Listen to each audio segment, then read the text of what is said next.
அந்த காட்டுல விதவிதமான நிறைய பறவைகள் வாழ்ந்து வந்தாங்க. எல்லாரும் ஒத்துமையாவும் அன்பாவும் ஒருத்தருக்கு ஒருத்தர் உதவி செஞ்சும் தங்களுடைய வாழ்க்கைய ரொம்பவும் சந்தோஷமா வாழ்ந்துகிட்டு இருந்தாங்க. அந்த காலை பொழுதுல சோனா குருவியும் புறாவும் சேர்ந்து ரீட்டா கிட்டக்காக ஒரு புது வீட்டை கட்டி முடிச்சாங்க. ரீட்டா, உன்னோட வீடு கட்டி முடிச்சாச்சு. இப்ப அடுத்து நாம எல்லாரும் சேர்ந்து என்னோட வீட்டை கட்ட ஆரம்பிக்குவோம். சரி வாங்க, நாம 3 பேரும் வீடு கட்ட தேவையான பொருட்களை எடுத்துக்கிட்டு வருவோம். இப்படி பேசிக்கிட்டவங்க காட்டுக்குள்ள போய் வீடு கட்ட தேவையான எல்லா பொருட்களையும் எடுத்துட்டு வந்தாங்க.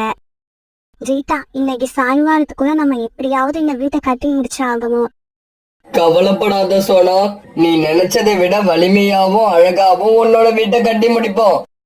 புறாண்ணா, நானும் ரீட்டாவும் வீட்டை கட்ட ஆரம்பிக்கிறோம். நீங்க போய் எங்களுக்காக உணவு எடுத்துட்டு வாங்க. இப்பவே கிளம்புற சோனா. புறாண்ணா, நேத்து காலனும் கோரியாக்காவும் என்ன பார்த்தாங்க. அவங்களையும் நம்ம கூட நட்பா இருக்கணும்னு ஆசைப்படுறாங்க. நம்ம கூட சேர்ந்து வேலை பார்க்கவும் வரதா சொல்றாங்க. இங்க பாரு சோனா, அவங்க 2 பேரும் சோம்பேறிங்க, எந்த வேலையும் செய்ய மாட்டாங்க. அதனால அவங்க கூட நம்ம நட்பா இருக்க வேண்டாம். இல்ல ரீட்டா, அவங்களுக்கும் திருந்துறதுக்கு ஒரு சந்தர்ப்பம் கொடுத்து பாப்போம். அவங்க மனசுலயும் உண்மையிலேயே மாற்றம் வந்திருக்கலாம். புறாண்ணா, நீங்க எதுக்கும் உணவு தேட போறப்ப அவங்களையும் அழைச்சிட்டு போங்க. இப்படி சொல்லிட்டு பிறகு சோனா குருவியும் ரீட்டா கிட்டையும் வீடு கட்டுற நாளில ஈடுபட்டாங்க. சோனா குருவி இப்படி சொன்ன உடனே புறா காங்களோட வீட்டை நோக்கி பறந்து போச்சு. காகங்களே, இப்ப சோனாவும் ரீட்டா கிளியும் சோனா குருவிக்காக ஒரு வீடை கட்டிக்கிட்டு இருக்காங்க. அவங்களுக்காக நான் உணவு தேட போறேன். நீங்களும் என் கூட வரீங்களா? புறா, நாங்களும் உங்க கூட உணவு தேட வரோம். ஆனா எங்களோட வீடு ரொம்பவும் மோசமான நிலைமையில இருக்கு. நீங்க எல்லாம் சேர்ந்து எங்களுக்கு ஒரு புது வீடு கட்டி கொடுப்பீங்களா? கோரி, கவலைப்படாத.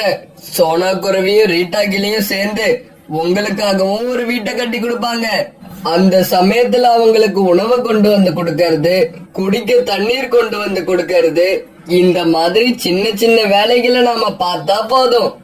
பிற காளிக்காவும் கோரிக்காவும் புறா இவங்க 3 பேரும் சேர்ந்து ஒரு கூடை எடுத்துட்டு உணவு தேட கிளம்புனாங்க. இப்படி போன இவங்களுக்கு கொஞ்சம் தானியங்கள் கிடைச்சது. அந்த தானியங்கள் எடுத்து கூடையில வச்சுக்கிட்டு மறுபடியும் பழங்களை தேட பறந்து போனாங்க. ஒரு இடத்துல பழங்கள் இருக்கிறத பார்த்துட்டு அதை எடுக்கிறதுக்காக அந்த இடத்துக்கு போறப்ப சின்ன பிள்ளை அந்த இடத்துல நின்றுகிட்டு இருந்தது. இப்படி நின்றுகிட்டு இருந்த சின்ன பிள்ளை காணுக்காகவும் கோரிக்காகவும் தானியங்கள் அந்த கூடையை தூக்கிட்டு வரதை பார்த்துட்டு அதிர்ச்சி ஆயிடுச்சு. காளு, கோரி, நீங்க 2 பேரும் இவ்வளவு நாளா இந்த காட்டுல யாருக்கும் அடங்காம எந்த வேலையும் செய்யாம அடுத்தவங்களோட உணவை திருடி சாப்பிட்டுக்கிட்டு எவ்வளவு கெத்தா வாழ்ந்துகிட்டு இருந்தீங்க. உங்களை யாரு இந்த புறா கூட சேர்ந்து உணவு தேட வர சொன்னது? இல்ல சின்ன பிள்ளை, இதுக்கப்புறம் நாங்க பழையபடி சோம்பேறியா இருக்க போறது இல்ல. மொத்த பறவைகள் கூட சேர்ந்து வேலை செய்ய போறோம். எல்லாரும் ஒத்துமையா இருந்து வேலையை செய்ய ஆரம்பிச்சா அந்த வேலை ரொம்ப ஈஸியா முடியும். இங்க பாருங்க, மத்த பறவைகளோட பேச்சை கேட்டு ஏமாந்துடாதீங்க. இந்த பறவைகள் எல்லாம் உங்களை ஏமாத்துறாங்க. இந்த காட்டுலயே நீங்க 2 பேரும் தான் சக்திசாலி பறவைகள். உங்களோட உடல் வலிமை வேற யாருக்கும் கிடையாது. அப்படிப்பட்ட நீங்க இந்த தானிய கூடைய தூக்கிக்கிட்டு நிக்கிறத பார்த்தா எனக்கு ரொம்ப அவமானமாயிருக்கு. இங்க பாரு சின்ன பிள்ளை, காலுவும் கோரியும் இப்ப தெரிஞ்சு வாழ்றத பார்க்க உனக்கு எரிச்சலா இருக்கா? இதுக்கப்புறம் அவங்க முன்ன மாதிரி ஊதாரித்தனமா இருக்க மாட்டாங்க. உன்ன மாதிரி திருட்டு பறவைகள் கூட சேரவும் மாட்டாங்க. இப்படி சொன்ன புறா பிறகு காணுக்காவத்தையும் கோரிக்காவத்தையும் கூப்பிட்டுக்கிட்டு அங்க இருந்து பறந்து போயிடுச்சு. இவங்க சாயங்காலம் திரும்பி போகும்போது சோனா குருவியும் ரீட்டா கிளியும் சேர்ந்து சோனா குருவியோட வீட்டை அழகா கட்டி முடிச்சிருந்தாங்க. காயன்னா கூறியக்கா, ஏன் 2 பேரும் முகமும் வாட்டமா இருக்கு? உங்களுக்கு என்ன பிரச்சனை? சோனா, எங்களுடைய வீடு ரொம்பவும் மோசமான நிலைமையில இருக்கு. அது எப்ப இடிஞ்சு விழுன்னே சொல்ல முடியாது. கோரியக்கா, கவலைப்படாதீங்க. எங்க எல்லாருக்கும் வீடு கட்டி முடிச்சாச்சு. இனி அடுத்து நாங்க வீடு கட்ட போறது உங்களுக்கு தான். நாளைக்கு உங்களுக்காக ஒரு வலிமையான வீட்டை கட்டி கொடுக்கறோம். ஆமா, மழை காலத்துக்கு முன்னாடியே உங்களோட வீட்டை வலிமையான வீடா மாத்திடுவோம். இதையெல்லாம் கேட்ட காணுக்காகவும் கோரிக்காகவும் ரொம்ப சந்தோஷப்பட்டாங்க. பிறகு மறுநாள் எல்லாருமா ஒன்னா சேர்ந்து காங்களுக்கு ஒரு அழகான வீட்டை கட்டி கொடுத்தாங்க. சோனா, இந்த மழை காலத்துக்கு முன்னாடியே நாங்க இப்படி ஒரு புது வீடை கட்டுவோம்னு நான் கனவுல கூட நினைச்சதில்ல. ஆனா காலுக்காகத்தோட எண்ணம் வேற மாதிரியா இருந்தது. நண்பர்களே, இந்த வீடு வலிமையான வீடுதான். இருந்தாலும் விடாம மழை பெஞ்சா எவ்வளவு பெரிய வலிமையான வீடும் இடிஞ்சு கீழே விழுந்துரும் தானே. காலு, நீ கவலைப்படாத. இந்த வீடு வலிமையான பாதுகாப்பான வீடு. நீ நினைக்கிற மாதிரி இந்த வீடு இடிஞ்சு விழுற அளவுக்கு நம்ம காட்டுல மழை பெய்யாது. இப்படி சொல்லிட்டு எல்லா பறவைகளும் தங்களுடைய வீட்டுக்கு பறந்து போனாங்க. கோரி, எனக்கு என்னவோ பயமாதான் இருக்கு. இந்த வீடு வலிமையான வீடுதான். இருந்தாலும் தொடர்ந்து மழை பெய்யறப்ப எப்படிப்பட்ட வீடா இருந்தாலும் அது இடிஞ்சு போறதுக்கு சான்ஸ் இருக்கு. காலுஜி, அதுக்காக என்ன செய்யலாம்னு சொல்றீங்க? இங்க பாரு கோரி, நான் நினைக்கிற மாதிரி தொடர்ந்து மழை பெஞ்சா நம்ம காட்டுல வெள்ளம் வந்துரும். அப்ப நாம இந்த காட்டுல இருந்து தப்பிச்சு வெளியே போக நமக்கு கண்டிப்பா படகு தேவைப்படும். அப்படின்னா வாங்க, நாம இப்பவே போய் மூங்கில்களை வெட்டி படகை தயார் பண்ணுவோம். கோரி, நமக்கு மட்டும் படகு தயார் பண்ணுனா பத்தாது, நம்மளோட நண்பர்களுக்கும் சேர்த்து தயார் பண்ணணும். இப்படி பேசிக்கிட்ட காலுக்காகவும் குறிக்காகவும் பிறகு காட்டுக்குள்ள பறந்து போனாங்க. இப்படி போனவங்க மூங்கில் செடியில இருந்து மூங்கில்களை வெட்டி தனித்தனியா பிரிச்சு எடுத்தாங்க. இப்படி தனித்தனியா எடுத்த மூங்கில்களை ரெண்டு ரெண்டு மூங்கிலா சேர்த்து வச்ச பொறிக்காகவும் கைத்தால இறுக்கமா கட்ட ஆரம்பிச்சது. இப்படி இவங்க வேலை செஞ்சுக்கிட்டு இருக்கும்போது சின்ன புள்ள அந்த இடத்துக்கு பறந்து வந்துச்சு. காலு, கோரி, இங்க என்ன பண்ணிக்கிட்டு இருக்கீங்க? சின்ன புள்ள, ஒருவேளை இந்த வருஷம் நம்ம காட்டுல மழை அதிகமா பெஞ்சா நாம உயிர் தப்பிக்க வேண்டாமா? அதுக்காக தான் இந்த மூங்கில்களால படகு செஞ்சுக்கிட்டு இருக்கோம். நீங்க ரெண்டு பேரும் செய்யறது எனக்கு என்னவோ பைத்தியக்காரத்தனமா இருக்கு. இந்த மூங்கிலை எல்லாம் தூக்கி போட்டுட்டு என் கூட வாங்க. பக்கத்து காட்டுல திருவிழா நடக்குது. அங்க பறவைகள் கூட்டமும் அதிகமாயிருக்கு. நாம அங்க போனா திருவிழாவை முடிச்சிட்டு அவங்க காட்டுக்கு திரும்பி போற பறவைகளை ராத்திரி வழிப்பறி பண்ணி நிறைய சம்பாதிக்கலாம். சின்ன பிள்ளை, எங்களை நீ இன்னும் பழைய மாதிரியே நினைச்சுக்கிட்டு இருக்க. தயவு செய்து இடத்த காலி பண்ணிட்டு போயிடு. ஆமா சின்ன புள்ள, உன்னை பார்த்தா இன்னும் ஒரு 6 மாசம் உயிரோட இருப்பேன்னு நினைக்கிறேன். நீ வாழ போற அந்த 6 மாசத்தையும் சந்தோஷமா வாழ்ந்துட்டு போயிடு. இன்னும் ஒரு தடவை எங்க கிட்ட வந்து இப்படி பேசினா உன் கதை அன்னைக்கே முடிஞ்சிடும். காளி இப்படி சொன்னதும் பயந்து போன சின்ன பிள்ளை அந்த இடத்த விட்டு பறந்து போயிடுச்சு. கோரி, வா போவோம். இன்னைக்கு வெட்டி போட்ட மூங்கில்களை வச்சு நாளைக்கு வந்து படகை தயார் பண்ணுவோம். இங்க பாருங்க காலுஜி, நம்மளோட நண்பர்கள் கிட்ட நாம இப்ப படகு தயார் பண்ற விஷயத்த சொல்ல வேண்டாம். அப்படி சொன்னா நம்ம நேரத்தை வீணாக்குறோம்னு சொல்லி திட்டுவாங்க. ஆமா, இதுவும் நல்ல ஐடியா தான். ஒரு கால் மழை அதிகமா பெஞ்சு இந்த படகை நாம உபயோகப்படுத்துற மாதிரி இருந்தா அப்ப சொல்லிக்கலாம். இப்படி பேசிக்கிட்ட காலுக்காகவும் குறிக்காகவும் பிறகு தங்களோட நண்பர்களை தேடி பறந்து போனாங்க. காலையில இருந்து காலுவையும் கோரியையும் காணும்னு தேடுனீங்களே, அதோ வந்துட்டாங்க. காலண்ணா, நீங்க 2 பேரும் காலையில இருந்து எங்க போனீங்க? நாங்க உங்களை எல்லா இடத்துலயும் தேடி பார்த்தோம். நீங்க எங்கேயுமே இல்ல. வந்து வந்து நாங்க உணவு தேட போனோம். அதனாலதான் வர்றதுக்கு லேட் ஆயிடுச்சு. உணவு தேட போனோம்னு சொல்றீங்க, ஆனா உங்ககிட்ட தானியங்களும் பழங்களும் எதுவுமே இல்லையே. நாங்க எல்லா இடங்கள்லயும் தேடி பார்த்துட்டோம், எங்களுக்கு எதுவுமே கிடைக்கல. இவங்க 2 பேரும் மறுபடியும் நம்மள ஏமாத்த ஆரம்பிச்சுட்டாங்கன்னு நினைக்கிறேன். எங்கேயோ போய் படுத்து தூங்கிட்டு இருந்து சாயங்காலம் ஆன உடனே எழுந்திருச்சு வராங்க. இல்ல ரீட்டா, இவங்க 2 பேரும் முகத்தையும் பார்த்தா ரொம்ப களைப்பா இருக்கு. அதனால கண்டிப்பா இவங்க உணவு தேடி ரொம்ப தூரம் பறந்துட்டு வந்து இருக்கணும். காலண்ணா, நீங்க 2 பேரும் இன்னும் எதுவும் சாப்பிடலன்னு நினைக்கிறேன். நான் சொல்றது உண்மைதானே? உண்மைதான் சோனா. ஒண்ணுமே கிடைக்காதப்ப நாங்க எப்படி சாப்பிட முடியும்? பிறகு சோனா குருவி கொஞ்சம் தானியங்கள் எடுத்து காவல் கிட்ட கொடுக்க காவல் 2 பேரும் அந்த தானியங்களை சாப்பிட ஆரம்பிச்சாங்க. மறுநாள் ஒரு இடத்துல புறாவும் ரீட்டாட்டியும் சந்திச்சாங்க. புறா, இந்த காகங்கள் 2 பேரும் மறுபடியும் சோம்பேறி ஆயிட்டாங்க. அதனால அவங்க கூட நாம இனிமே நட்பு வச்சுக்க கூடாது. இந்த சமயத்துல சோனா குருவி அங்க வந்தது. நீங்க எல்லாம் ரெடியா இருக்கீங்களா? சரி வாங்க, நாம போய் காங்களை கூப்பிட்டுக்கிட்டு உணவு தேட கிளம்புவோம். இல்ல சோனா, அந்த காகங்களை கூப்பிட வேண்டாம். அவங்க மறுபடியும் சோம்பேறி ஆயிட்டாங்க, நம்மள ஏமாத்த நினைக்கிறாங்க. இங்க பாரு ரீட்டா, நம்மளோட நண்பர்கள் ஏதாவது தவறு செஞ்சா அதுக்காக அவங்கள விட்டு விலகிட கூடாது. அவங்கள திருத்த முயற்சி பண்ணணும். நாமும் நம்மளால முடிஞ்ச அளவு அவங்கள திருத்த முயற்சி பண்ணுவோம். பிறகு இவங்க 3 பேரும் காங்களோட வீட்டை நோக்கி பறந்து போனாங்க. இவங்க அங்க போனப்ப காங்களோட வீடு பூட்டி இருந்தது. ஏன்னா காங்க சீக்கிரமாவே வீட்டை விட்டு கிளம்பி காட்டுக்குள்ள போய் படகு செய்ய ஆரம்பிச்சிருந்தாங்க. ரீட்டா, நீ சொன்ன மாதிரி இந்த காகங்கள் 2 பேரும் பழையபடி சோம்பேறி ஆயிட்டாங்களோ என்னவோ. இப்படி பேசிக்கிட்டு அவங்க 3 பேரும் பிறகு உணவு தேட பறந்து போனாங்க. ஆனா காகங்கள் 2 பேரும் உணவு கூட சாப்பிடாம படகு தயார் பண்ற வேலையில முழுமூச்சா ஈடுபட்டு இருந்தாங்க. பிறகு அன்னைக்கு சாயங்காலத்துக்குள்ள காகங்கள் 2 பேரும் சேர்ந்து மூங்கில்களை வச்சு படகுகளை தயார் செஞ்சு முடிச்சிருந்தாங்க. கோரி, நம்ம படகு தயாராயிடுச்சு. இதுக்கப்புறம் நம்ம காட்டுல வெள்ளம் வந்துச்சுன்னா நமக்கு அத பத்தி கவலையே இல்ல. ஆமாங்க, நாம வெள்ளத்துல இருந்து தப்பிக்கிறது மட்டும் இல்ல, நம்மளோட நண்பர்களையும் உயிர் தப்பிக்க வைக்கலாம். இப்படியே 2-3 நாட்கள் ஓடிடுச்சு. பிறகு ஒரு நாள் அந்த காட்டுல கடுமையான மழை பெய்ய ஆரம்பிச்சது. மழையோட வேகம் ரொம்ப அதிகமா இருந்தால பறவைகள் எல்லாம் தங்களோட வீட்டுக்குள்ள பயந்துகிட்டே உட்கார்ந்து இருந்தாங்க. இந்த மழை இதே மாதிரி விடாம பெஞ்சுக்கிட்டே இருந்தா கண்டிப்பா நாம எல்லாம் உயிரோட இருக்க மாட்டோம். சோனா குருவி மட்டும் இல்ல, அந்த காட்டுல இருந்த எல்லா பறவைகளும் அதே நிலைமையில தான் இருந்தாங்க. மறுநாள் பொழுது நடந்துச்சு. தங்களோட வீட்டை விட்டு வெளியில வந்து பார்த்த பறவைகள் எல்லாரும் அதிர்ச்சி ஆயிட்டாங்க.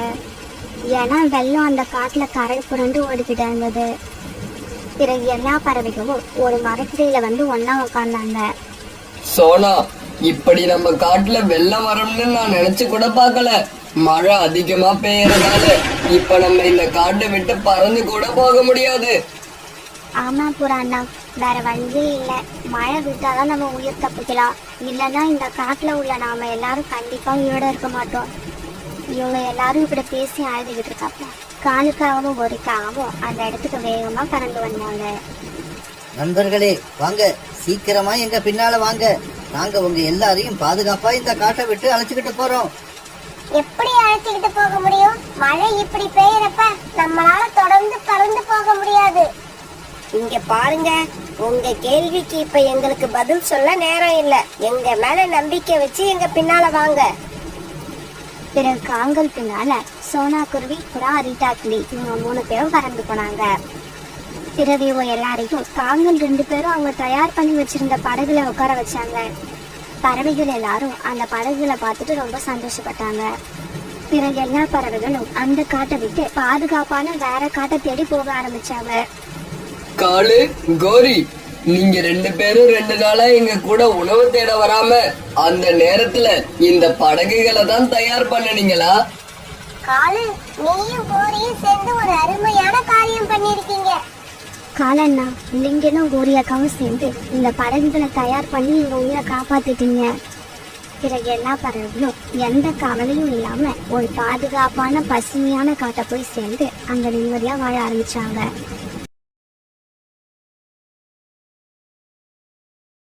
ஜக்கு காகத்தோட அம்மாவும் அப்பாவும் ஜக்கு சின்ன வயசா இருக்கும் போது இறந்து போயிட்டாங்க. இப்படி அம்மா அப்பா இறந்து போன உடனே கொஞ்ச நாட்கள் என்ன செய்யறதுன்னு புரியாம சுத்தி சுத்தி வந்த ஜக்கு காக்கும் பிறகு சுதாரிச்சுக்கிச்சு.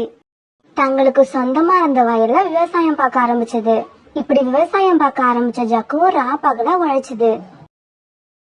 இப்படி வயல்ல வேலை பார்த்துக்கிட்டு இருந்த ஜக்கு தனக்கு கல்யாண வயசு வந்ததையும் மறந்துடுச்சு. ஜக்குவுக்கு கல்யாண வயசு வந்தும் இன்னும் கல்யாணம் பண்ணிக்காம வயலே கதின்னு கிடக்கிறத பார்த்த சோனா குருவி, புறா, கிளி இவங்க 3 பேரும் ஜக்கு கிட்ட போனாங்க. ஜக்கு, இப்ப உனக்கு வயசு என்னன்னு தெரியுமா? புறா அங்கிள், பிறந்த தேதி தெரிஞ்சாதானே எனக்கு இப்ப வயசு என்ன ஆகுதுன்னு தெரிஞ்சுக்க முடியும். எனக்கு தான் பிறந்த தேதி வருஷம் எதுவுமே தெரியாது. அதனால வயசு பத்தின கவலை எனக்கு இல்ல. இருக்கிற வரைக்கும் இந்த வயல்ல வேலை செஞ்சுட்டு போற நேரம் வந்தா போய் சேர வேண்டியதுதான். ஜக்கு, ஏன் இப்படி வயசான தாத்தா மாதிரி பேசுற? அப்படி என்ன உனக்கு வாழ்க்கையில வெறுப்பு வந்துருச்சு? சோனா ஆண்டி, நீங்க எல்லாம் பணம் சம்பாதிக்க எவ்வளவுதான் கஷ்டப்பட்டாலும் திரும்ப வீட்டுக்கு போய் வீட்டுல உள்ளவங்க முகத்தை பார்த்ததும் நீங்க பட்ட கஷ்டம் எல்லாம் மறந்து போயிடும். ஆனா எனக்கு அப்படி இல்ல. நான் வெளியில இருந்தாலும் தனியாள் தான், வீட்டுக்கு போனாலும் தனியாள் தான். எனக்குன்னு யார் இருக்கா சொல்லுங்க? ஜக்கு, இப்ப நாங்க 3 பேரும் உன்கிட்ட வந்தது உனக்குன்னு ஒரு சொந்தத்தை உண்டாக்கதான். ஆமா ஜக்கு, நாங்க 3 பேரும் உனக்கு ஒரு பொண்ணு பார்த்திருக்கோம். என்னது, எனக்கு கல்யாணமா? உண்மையாதான் சொல்றீங்களா? ஆமா ஜக்கு, சீக்கிரம் எங்க கூட கிளம்பி வா. பொண்ணு வீட்டுக்காரங்க கிட்ட இன்னைக்கு மாப்பிள்ளைய அழைச்சுக்கிட்டு வரதா சொல்லியிருக்கோம். இப்படி சொன்ன சோனா குருவி, புறா, கிளி இவங்க 3 பேரும் ஜக்குவை அழைச்சுக்கிட்டு பொண்ணு வீட்டை நோக்கி பறந்து போனாங்க. தனக்கு கல்யாணம் ஆக போகுதுங்கிற சந்தோஷத்துல ஜக்குக்காகவும் ரொம்ப வேகமா பறந்து வர மைனாக்காகவும் வயல்ல வேலை பாக்குற ஜக்குவை கல்யாணம் பண்ணிக்க இஷ்டம் இல்லைன்னு தன்னோட அம்மா கிட்ட சொல்லிடுச்சு. அம்மா, எனக்கு இந்த கல்யாணமே வேண்டாம். அதுவும் வயல்ல வேலை பாக்குற ஜக்கு வேண்டவே வேண்டாம். மைனா, என்னடி திடீர்னு இப்படி சொல்ற? மாப்பிள்ளை வீட்டுக்காரங்க வேற இந்நேரம் உன்னை பார்க்க வந்துகிட்டு இருப்பாங்க. ஏம்மா, உங்ககிட்ட நான் ஆரம்பத்திலேயே கல்யாணம் வேண்டான்னு தானே சொல்லிட்டு இருக்கேன். இப்ப என்ன புதுசாவா சொல்றேன்? எனக்கு என்னடி தெரியும்? நீ ஆரம்பத்துல சொன்னதெல்லாம் வெட்கப்பட்டுக்கிட்டு சொல்றேன்னு நினைச்சேன். இப்பதாண்டி எனக்கு நீ உண்மையிலே சொல்றேன்னு தெரியுது. ஆமா, இந்த பையனுக்கு என்னடி குறைச்ச? எதனால வேண்டாங்கிற? அம்மா, என்னால இந்த கிராமத்துல வாழ முடியாது. நான் நகரத்துல போய் வாழ ஆசைப்படுறேன். ஐடி கம்பெனில வேலை பாக்குறவன கல்யாணம் பண்ணனாதான் என்னோட ஆசை நிறைவேறும். மைனா, நான் சொல்றதை கேளுடி. இந்த பையன் ஜக்கு கண்ணுக்கு தெரிஞ்சு வளர்ந்த பையன். எந்த கெட்ட பழக்கமும் கிடையாது. நல்ல உழைப்பாளி. என்னைக்கு இருந்தாலும் ஒரு நாள் நல்ல நிலைமைக்கு வருவான். அதுவும் இல்லாம உனக்கு மாமியார் நாத்தனார்னு எந்த பிக்கல் பிடுங்களும் இல்ல. மைனாவோட அம்மா இப்படி பேசிக்கிட்டு இருக்க இப்ப மைனாவோட அண்ணியும் அங்க வந்தாங்க. அத்தை, மைனா ரெடி ஆயிடுச்சா? மாப்பிள்ளை வீட்டுக்காரங்க எல்லாம் வந்துட்டாங்கன்னு நினைக்கிறேன். பிறகு ஜக்கு மைனாவை பார்த்தது. என்ன ஜக்கு, பொண்ணு உனக்கு பிடிச்சிருக்கா? பேசி முடிச்சிடலாமா? ஒரு கால் எனக்கு கல்யாணம்னு ஒண்ணு நடந்தா பொண்ணு என்ன மாதிரியே ஏழை குடும்பமா இருக்கணும்னு மனசுல நினைச்சிருந்தேன். நான் நினைச்ச மாதிரியே தான் இந்த குடும்பமும் இருக்கு. அப்புறம் பொண்ணையும் எனக்கு பிடிச்சிருக்கு. பொண்ணு வீட்டுக்காரங்களுக்கு சம்மதம்னா நாளைக்கே கல்யாணத்தை வச்சுக்கலாம். மைனாக்காக குறுக்க ஏதாவது பேசி கல்யாணத்தை நிறுத்திடுமோன்ற பயத்துல அவங்க அம்மா சீக்கிரமா இப்படி சொன்னாங்க. என்ன மாப்பிள்ளை இப்படி சொல்லிட்டீங்க? எங்களுக்கெல்லாம் உங்களை ரொம்ப பிடிச்சிருக்கு. நீங்க சொன்ன மாதிரி கல்யாணத்தை நாளைக்கே வச்சுப்போம். பொண்ணோட அம்மா இப்படி சொன்னதை கேட்டு சந்தோஷப்பட்ட சோனா குருவி, புறா, கிளி இவங்க எல்லாரும் ஜக்கும் அழைச்சுக்கிட்டு பறந்து போனாங்க. அம்மா, யாரை கேட்டு கல்யாணத்துக்கு சம்மதம் சொன்னீங்க? எனக்கு இந்த கல்யாணமே வேண்டாம். வயல்ல வேலை பாக்குற இந்த மாப்பிள்ளைய நான் கல்யாணம் பண்ணிக்கவே மாட்டேன். பிறகு மைனாவோட அம்மாவும் அவங்க அண்ணியும் மைனாவை எப்படியோ சமாதானப்படுத்தி கல்யாணத்துக்கு சம்மதிக்க வச்சாங்க. பிறகு மறுநாளே ஜக்குவுக்கும் மைனாக்கும் கல்யாணம் நல்லபடியா நடந்து முடிஞ்சது. பிறகு ஜக்குக்காகவும் தான் மனைவி மைனாவை அழைச்சுக்கிட்டு தன்னோட வீட்டுக்கு வந்தது. இப்படி தனக்கு இஷ்டம் இல்லாத கல்யாணத்தை பண்ணிக்கிட்டு ஜக்குவோட வீட்டுக்கு வந்த மைனாக்காகத்துக்கு அந்த வீட்டை பார்க்கவே பிடிக்கல. ஏன்னா அந்த வீட்டுல எங்க பார்த்தாலும் விவசாயத்துக்கு பயன்படுற பொருட்களாவே இருந்தது. ஜக்கு, என்ன இது? இத பார்க்க எனக்கு வீட்டுல இருக்கிற மாதிரியே தெரியல. ஏதோ வயல்ல இருக்கிற மாதிரி இருக்கு. மைனா, இந்த பொருட்கள் எல்லாம் இல்லன்னா இந்த உலகத்துல யாருக்குமே உணவு கிடைக்காது. ஆனா ஜக்கு சொன்னதை காதுலயே வாங்கிக்காத மைனாக்காக்கும் அந்த வீட்டை விட்டு எப்படி போறதுன்னு யோசிச்சுக்கிட்டு இருந்தது. நாமளா இந்த வீட்டை விட்டு அம்மா வீட்டுக்கு போனா அம்மா அண்ணி எல்லாரும் திட்டுவாங்க. அதனால நம்ம ஜக்குக்கு தொல்லை கொடுக்க ஆரம்பிக்கணும். நாம கொடுக்கற தொல்லையில ஜக்குவே நீ எனக்கு வேண்டாம்னு சொல்லி வீட்டை விட்டு நம்மள விரட்டணும். இல்ல ஜக்கு இந்த வீட்டை விட்டு ஓடணும். அப்பதான் நம்ம பழையபடி அம்மா வீட்டுக்கு போய் எனக்கு பிடிச்ச மாதிரி வாழ்க்கையை அமைச்சிக்க முடியும். மைனா, நம்ம வீட்டுக்கு நீ வந்த முதல் நாள் இது. நீ இன்னைக்கு என்ன சாப்பிட ஆசைப்படுறியோ சொல்லு, நான் உனக்காக அதை கொண்டு வரேன். ஜக்கு, எனக்கு நல்ல காஸ்ட்லியான மில்க் ஸ்வீட் தான் ரொம்ப பிடிக்கும். உங்களால அப்படிப்பட்ட ஸ்வீட்டை வாங்கிட்டு வர முடியுமா? மைனா, இப்ப வீட்ல அந்த மாதிரி ஸ்வீட் எதுவும் இல்ல.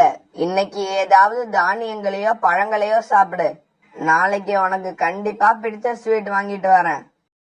என்னமோ நான் உங்க வீட்டுக்கு வந்த முதல் நாள் அது இது அப்படி இப்படின்னு சொல்லி பிடிச்சதை கேளு கண்டிப்பா தருவேன்னு சொன்னீங்க. இப்ப என்னடானா இருக்கிறத சாப்பிடு, இந்த ஸ்வீட்டை இன்னொரு நாள் சாப்பிடலாம்னு சொல்றீங்க. வாங்கி கொடுக்க வழி இல்லாத நீங்க எல்லாம் எதுக்காக என்ன வேணும்னு கேக்குறீங்க? மைனாக்காக இப்படி கேட்டதும் ஜக்குவுக்கு என்னவோ போல ஆயிடுச்சு. மைனா, நீ இன்னைக்கு ஸ்வீட் தான் சாப்பிடுவன்னா நான் அதை எப்படியாவது உனக்கு வாங்கிட்டு வரேன். ஜக்கு கையில அப்ப கொஞ்சம் கூட பணம் இல்ல. அதனால வயல்ல விதை போட வச்சிருந்த நெல்லை எடுத்துக்கிட்டு மார்க்கெட்டுக்கு போச்சு. இப்படி போன ஜக்கு அந்த நெல்லை வித்துட்டு அதுல வந்த பணத்துல ஸ்வீட் வாங்குச்சு. கடைக்காரண்டி, உங்ககிட்ட இருக்கிற விலை அதிகமா நல்ல மில்க் ஸ்வீட்டா 1 கிலோ கொடுங்க. இப்படி விலை அதிகமா உள்ள நல்ல ஸ்வீட்டை வாங்கின ஜக்குக்காகவும் பிறகு தன்னோட வீட்டுக்கு போச்சு. இந்தா மைனா, நீ கேட்ட மாதிரியே உனக்கு பிடிச்ச ஸ்வீட்டை வாங்கிட்டு வந்துட்டேன். நீ எவ்வளவு சாப்பிடணும்னு நினைக்கிறியோ அவ்வளவு சாப்பிடு. ஜக்கு, உங்ககிட்ட சொன்னப்ப எனக்கு என்னவோ ஸ்வீட் சாப்பிடணும் போல இருந்தது. ஆனா இப்ப இல்ல. அதனால இதை எடுத்து கொண்டு போய் ஒரு ஓரமா வைங்க. எப்பவாவது சாப்பிடணும் போல தோணுச்சுன்னா சாப்பிடுறேன். இப்படி சொன்ன மைனா பிறகு கூட்டுல படுத்து தூங்க ஆரம்பிச்சது. நாம தொடர்ந்து ஜக்குவுக்கு இப்படியே தொல்லை கொடுத்துக்கிட்டு இருந்தா ஜக்கு என்னைக்காவது ஒரு நாள் கண்டிப்பா நம்மளை வீட்டை விட்டு வெளியே அனுப்பிடும். மைனாக்காக இப்படி நினைக்க, ஆனா பாவம் ஜக்குவோட மனசு ரொம்ப கஷ்டப்பட்டது. வந்த முதல் நாளே நம்மளால மனைவிய சந்தோஷமா வச்சுக்க முடியலன்னு நினைச்சு ரொம்பவும் வருத்தப்பட்டது. இப்படியே சில நாட்கள் நகர்ந்துச்சு. ஒரு நாள் சாயங்காலம் வயல் வேலையெல்லாம் முடிச்சிட்டு ஜக்கு தன்னோட வீட்டுக்கு திரும்பி வந்துச்சு. அப்ப ஏற்கனவே பிளான் பண்ணி வச்சிருந்த மாதிரி மைனாக்காகவும் தன்னோட நாடகத்தை ஆரம்பிச்சது. வீட்டுக்குள்ள வந்த ஜக்குக்காகவும் தான் மனைவி கண்ல இருந்து கண்ணீர் வரத பார்த்துட்டு அதிர்ச்சி ஆயிடுச்சு. மைனா, என்ன ஆச்சு? ஏன் அழுதுகிட்டு இருக்க? யார் உன்னை என்ன சொன்னா? அது ஒண்ணும் இல்லைங்க. இன்னைக்கு என்ன பாக்கறதுக்கு என்னோட ஃப்ரெண்ட்ஸ் எல்லாம் வந்திருந்தாங்க. கல்யாணத்துக்கு முன்னாடி நான் அவங்க கிட்ட எல்லாம் என்ன சொல்லி இருந்தேன்னா, என்னோட ஜக்கு பெரிய பணக்காரரு, எங்களுக்கு கல்யாணம் ஆன ஒரே மாசத்துல எனக்கு செயின் எடுத்து போறதா சொல்லி இருக்காரு அப்படின்னு ஏதோ பெருமைக்கு பேசிட்டேன். இன்னைக்கு என்ன பார்க்க வந்த ஃப்ரெண்ட்ஸ் எல்லாம் கல்யாணம் ஆகி 3 மாசம் ஆயிடுச்சு, இன்னும் உனக்கு ஒரு மூக்குத்தி கூட வாங்கி போடலன்னு ரொம்ப கேவலமா பேசிட்டாங்க. அதை என்னால தாங்க முடியல. அதான் கண்ணுல கண்ணீர் வந்துருச்சு. என்ன மைனா இப்படி பண்ணிட்ட? உன் ஃப்ரெண்ட்ஸ் கிட்ட எல்லாம் நீ இப்படி சொல்லிருக்கன்னு ஏன் என்கிட்ட முன்னாடியே சொல்லல? ஏன் முன்னாடியே சொல்லியிருந்தா என்ன பண்ணிருப்பீங்க? நான் சொன்ன மாதிரியே எனக்கு செயின் வாங்கி போட்டிருப்பீங்களா? உங்களால முடியாதுன்னு தெரிஞ்சுதான் நான் இதை உங்ககிட்ட சொல்லவே இல்ல. மைனா, நம்மளால முடியாதது எதுவுமே கிடையாது. மனசு வச்சோம்னா எதையும் சாதிக்கலாம். எங்க மனசு வச்சு பாருங்க பாப்போம். எனக்கு இன்னைக்கு சாயங்காலத்துக்குள்ள செயின் வேணும். உங்களால முடியுமா? மைனா இப்படி கேட்டதும் எந்த பதிலும் சொல்லாம வீட்டை விட்டு கிளம்பின ஜக்கு நேரா புறா வீட்டுக்கு போச்சு. புறா அங்கிள், எனக்கு ரொம்ப அவசரமா 40,000 ரூபாய் தேவை. ஜக்கு, பணத்துக்கு இப்ப உனக்கு என்ன அவசரம்? வேற ஒண்ணும் இல்ல அங்கிள். கல்யாணம் ஆனதுல இருந்து என் மனைவிக்கு நான் இது வரைக்கும் ஒரு நகை கூட வாங்கி கொடுக்கல. அதான் இன்னைக்கு ஒரு செயின் எடுத்து கொடுக்க போறேன். ஓகே, நல்ல விஷயம்தான். உன் வயல்ல இன்னும் 2 மாசம் கழிச்சு அறுவடை பண்ண போற. அப்ப உன் கையில நிறைய பணம் இருக்கும். அதுல நகையை வாங்குறத விட்டுட்டு எதுக்காக இவ்வளவு அவசரமா கடன் வாங்கி நகை வாங்கணும்? புறா அங்கிள், அத நான் சொல்ல ஆரம்பிச்சா அது ரொம்ப பெரிய கதையா நீண்டுகிட்டே போகும். நீங்க இப்ப எனக்கு 40,000 ரூபாய் பணம் கொடுங்க. இன்னும் 2 மாசம் கழிச்சு அந்த பணத்தை நான் உங்களுக்கு வட்டியோட கொடுத்துறேன். ஜக்கு இப்படி பேச பிறகு புறா எதுவும் பேசாம 40,000 ரூபாய் பணத்தை எடுத்து கொடுத்தது. இந்த பணத்தை வாங்கிட்டு கடைக்கு போன ஜக்கு மனைவி கேட்ட மாதிரியே ஒரு செயினை எடுத்துக்கிட்டு வீட்டுக்கு போச்சு.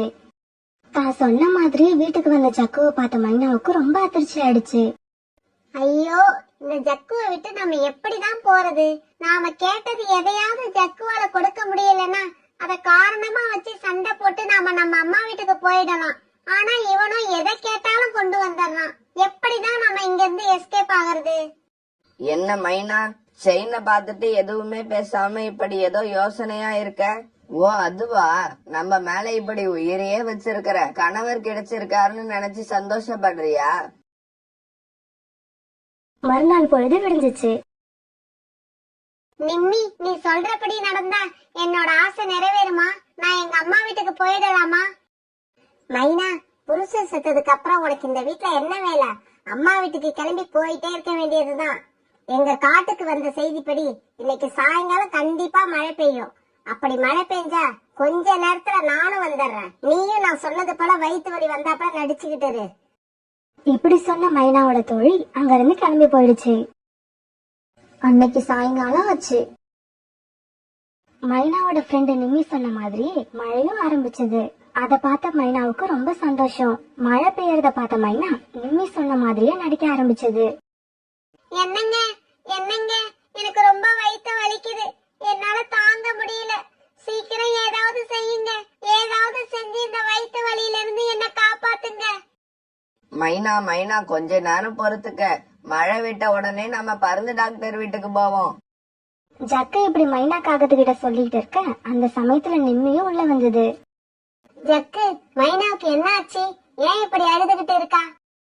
நிம்மி, அவளுக்கு என்ன ஆச்சுன்னு தெரியல. நல்லாதான் இருந்தா, இப்ப திடீர்னு வயித்த வலிக்குதுன்னு சொல்லிட்டு அழுவுறா. எனக்கு என்ன பண்றதுன்னே தெரியல. நம்ம காட்டோட கடைசியில இருக்கிற மலைப்பகுதியில முள்ளு மரங்கள் நிறைய இருக்கு. அந்த மரத்தோட பழங்களை சாப்பிட்டா இந்த வயிற்று வலி உடனே சரியா போகும். நிம்மி இப்படி சொல்றப்ப வெளியில காத்து மழையும் ரொம்ப வேகமா இருந்தது. இருந்தாலும் அத பத்தியும் கவலைப்படாத ஜக்கு அந்த மழையிலயும் காத்துலயும் மைனாவுக்காக முள்ளு மரத்து பழங்களை பறிக்க போக தயாராச்சு. நிம்மி, நான் எப்படியோ அந்த பழங்களை எடுத்துக்கிட்டு சீக்கிரமா திரும்பி வரேன். நீ அது வரைக்கும் மைனாவை பத்திரமா பாத்துக்க. இப்படி சொன்ன ஜக்கு அந்த காத்துலயும் மழையிலயும் பறந்து போக ஆரம்பிச்சது. ஆரம்பத்துல கொஞ்ச நேரம் சரியா பறந்து போன ஜக்குவால பிறகு பறக்கவே கஷ்டமா இருந்தது. காத்து ஜக்குவை எல்லா திசைகளிலும் இழுத்துட்டு போச்சு. அதுல இருந்து மீண்டு பிறகு சரியான திசையில பறக்கிறது ஜக்குவுக்கு பெரிய சவாலாவே இருந்தது. இப்படி ரொம்பவும் கஷ்டப்பட்டு பறந்து வந்த ஜக்கு கிட்டத்தட்ட காட்டோட கடைசி பகுதிக்கே வந்துடுச்சு. ஆனா இந்த சமயத்துல காத்தோட வேகம் அதிகமா இருந்ததால ஒரு மரத்துல உட்காந்து சுத்தி பாத்துக்கிட்டு இருந்த ஜக்குவோட பார்வையில அந்த முள்ளு மரங்களும் அதுல இருந்த பழங்களும் தென்பட்டது. இத பார்த்த ஜக்கு ரொம்பவும் சந்தோஷமா அந்த பழங்களை பறிச்சுக்கிட்டு தன்னோட வீட்டுக்கு திரும்ப ஆரம்பிச்சது. இப்படி சந்தோஷமா பறந்து வந்த ஜக்குக்கு இப்பதான் சோதனை ஆரம்பமாச்சு.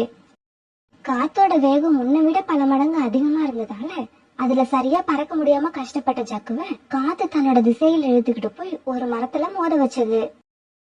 இப்படி மரத்துல மோதி கீழே விழுந்த ஜக்கு அப்படியே மயக்கம் ஆயிடுச்சு. பிறகு பாதி ராத்திரி ஆச்சு. இது வரைக்கும் ஜக்கு வீட்டுக்கு வரல. இதனால வீட்டுல இருந்த மைனா ரொம்ப சந்தோஷமா இருந்துச்சு. அப்பாடா, என்னென்னவோ ஐடியா பண்ணி கடைசியா இந்த ஐடியா தான் ஒர்க் அவுட் ஆயிருக்கு. இப்படி பலமா வீசுற காத்துலயும் மழையிலயும் ஜக்கு கண்டிப்பா உயிரை விட்டுருக்கும். இதுக்கப்புறம் நாம நம்ம அம்மா வீட்டுக்கு போனோம்னா நம்மள யாரும் எந்த கேள்வியும் கேட்க முடியாது, நம்ம மேல குறையும் சொல்ல முடியாது. மறுநாள் பொழுது விடிஞ்சிச்சு. ஜக்குக்காக அப்பவும் தன்னோட வீட்டுக்கு திரும்பி வராதால மன்னா ரொம்ப சந்தோஷமா தன்னோட அம்மா வீட்டுக்கு பறந்து போச்சு. அம்மா, நான் மோசம் போயிட்டேம்மா, நான் மோசம் போயிட்டேன். நேத்து சாயங்காலம் ஜக்கு எனக்காக முள்ளு மரத்து பழங்களை எடுக்க மழையில வெளியில போச்சு. அப்படி போன ஜக்கு இப்ப விடிஞ்சு இவ்வளவு நேரம் ஆகி இன்னும் வரவே இல்ல. வீட்டை விட்டு கிளம்பும் போதே நான் போக வேண்டாம்னு எவ்வளவோ சொன்னேன். என் பேச்ச கேட்காம போன ஜக்கு இப்ப என்னை விட்டு நிரந்தரமா போயிடுச்சு. தன்னோட அம்மா வீட்டுக்கு போன மைனா அம்மாவையும் அண்ணியையும் நம்ப வைக்கிறதுக்காக இப்படி அழுது ஆர்ப்பாட்டம் பண்ணிக்கிட்டு இருந்தது. மைனா, ஜக்குவுக்கு என்ன ஆனாலும் நீ உன்னோட வீட்டை விட்டு இங்க வந்திருக்க கூடாது. உன்னோட அண்ணனும் அண்ணியும் உன்னை இங்க இருக்க விட மாட்டாங்க. என்னம்மா இது? நான் சின்ன வயசுல இருந்து பிறந்து வளர்ந்த இந்த வீட்ல எனக்கு இடம் கிடையாதா? நானும் உங்களோட மகதானம்மா. இவங்க இப்படி பேசிக்கிட்டு இருக்கும்போது மைனாவோட அண்ணியும் வந்துட்டாங்க. அது எல்லாத்தையும் நிதானமா கேட்ட மைனாவோட அண்ணி கடைசியா இப்படி பேசுச்சு. உன்னை ரொம்ப கஷ்டப்பட்டு கல்யாணம் பண்ணி இப்பதான் ஒரு வழியா வீட்டை விட்டு அனுப்பணும். இப்படி 3 மாசத்துக்குள்ள திரும்பி வந்தா என்ன அர்த்தம்? நீங்க பார்த்து வச்ச மாப்பிள்ளை சரியில்லைன்னு அர்த்தம். விவசாய வேலை பாக்குற மாப்பிள்ளை எனக்கு வேண்டான்னு அப்பவே சொன்னேன். கேட்டீங்களா? என்னோட அழகுக்கும் திறமைக்கும் ஐடி கம்பெனில வேலை பாக்குறவனை கல்யாணம் பண்ணிக்கிட்டு நகரத்துல வாழ வேண்டியவனா? மைனா, நீ நினைச்சப்பெல்லாம் இங்க வந்து உட்கார்றதுக்கு இது ஒண்ணும் உன்னோட வீடு கிடையாது. என்னது? நான் பிறந்து வளர்ந்த வீடு என்னோட வீடு கிடையாதா? இதோ இப்ப என்னோட அண்ணன் வந்து சொல்லுவாரு இந்த வீட்ல நான் இருக்கலாமா கூடாதான்னு. மைனா இப்படி சொல்லிக்கிட்டு இருக்கும்போது மைனாவோட அண்ணன் வீட்டுக்குள்ள வந்தாரு. மைனா, நீங்க பேசுனது எல்லாத்தையும் நான் கேட்டுக்கிட்டு தான் வாரேன். இந்த வீட்டுல உனக்கு உரிமை இருக்குன்னு யார் சொன்னது? உனக்கு இந்த வீட்டுல உரிமை இருந்தது உண்மைதான். அது எப்ப தெரியுமா? உங்க அண்ணி வர்றதுக்கு முன்னால. எப்ப உங்க அண்ணி வந்தாலோ அப்பையில இருந்து நானே அவ பின்னாலதான் போய்கிட்டு இருக்கேன். தன்னோட அண்ணன் வாயில இருந்து இந்த வார்த்தை வந்த உடனே மைனாவுக்கு ரொம்ப அதிர்ச்சி ஆயிடுச்சு. அதே சமயத்துல காட்டோட கடைசி பகுதியில மயக்கமாயி விழுந்து கிடந்த ஜக்கு மேல சூரியனோட வெப்பம் படவே மயக்கம் தெளிஞ்சு உட்கார்ந்தது. இப்படி எழுந்திரிச்சு உட்காந்து ராத்திரி நடந்தது எல்லாத்தையும் நினைவுக்கு கொண்டு வந்தது. நல்ல வேலை, நானும் தப்பிச்சிட்டேன். நான் கொண்டு வந்த முள்ளு மரத்து பழங்களும் இங்கேயே இருக்கு. என் மனைவிக்கு வந்த வயிற்று வலியை நான் இனிமே குணமாக்கிடுவேன். இப்படி சந்தோஷப்பட்ட ஜக்கு அந்த பழங்களை எடுத்துக்கிட்டு வேக வேகமா பறந்து தன்னோட வீட்டுக்கு போச்சு. வீட்டுல தன்னோட மனைவிய காணாதால ஜக்குக்கு ஒரே குழப்பமாயிடுச்சு. பிறகு ஜக்கு மைனாவோட அம்மா வீட்டுக்கு பறந்து போச்சு. எங்க அண்ணன் வந்து சொல்லுவாரு, எங்க அண்ணன் வந்து சொல்லுவாருன்னு சொன்னியே, இதோ இப்ப உங்க அண்ணன் வந்து அவர் வாயாலே சொல்லிட்டாரு. இப்பவும் நீ இந்த வீட்டை விட்டு வெளியில போல, கழுத்தை பிடிச்சு வெளியில தள்ளுற மாதிரி தான் இருக்கும். மைனாவோட அண்ணி இப்படி சொல்ல அதை கேட்ட மைனா அழுதுகிட்டே வெளியே வந்துச்சு. மைனா இப்படி வீட்டை விட்டு வெளியே வரவும் ஜக்கு அங்க வரவும் சரியா இருந்தது. மைனா, நீ ஒன்னும் கவலைப்படாத. உன் வயிற்று வலியை சரி பண்றதுக்கான பழங்களை நான் கொண்டு வந்துட்டேன். இந்த பழங்களை சாப்பிடு. உன் வயிற்று வலி இப்பவே சரியாயிடும். ஜக்குவோட அப்பாவித்தனமான இந்த பேச்சு கேட்ட மைனா இப்பதான் ஜக்கு தான் மேல எவ்வளவு அன்பு வச்சிருக்கு அப்படிங்கறத புரிஞ்சுக்கிச்சு. நாம இத்தனை நாள் இவ்வளவு அலட்சியப்படுத்தியும் நம்ம மேல இப்படி உண்மையான அன்பு வச்சிருக்க ஜக்குவை நாம கொல்ல கூட துணிஞ்சிட்டோமேன்னு நினைக்கிறப்ப மைனாவுக்கு வேதனையாவும் வெக்கமாவும் இருந்தது. ஜக்கு, என்ன மன்னிச்சிருங்க. இவ்வளவு நாள் இருட்டுல இருந்த என்னோட புத்தி இப்பதான் வெளிச்சத்துக்கு வந்திருக்கு. இந்த உலகத்துல எனக்குன்னு இப்ப வேற யாருமே இல்ல. நீங்க தான் இருக்கீங்க. நீங்க மட்டும் தான் இருக்கீங்க. இதுக்கப்புறமா நான் ஒரு நிமிஷம் கூட உங்களை விட்டு பிரியணும்னு நினைக்கவே மாட்டேன். இதை கேட்ட ஜக்குவுக்கு ரொம்ப சந்தோஷமா இருந்தது. இப்ப மனசு ஒத்து போன ஜக்குவும் மைனாவும் சந்தோஷமா ஒன்னா சேர்ந்து தங்களோட வீட்டுக்கு பறந்து போனாங்க.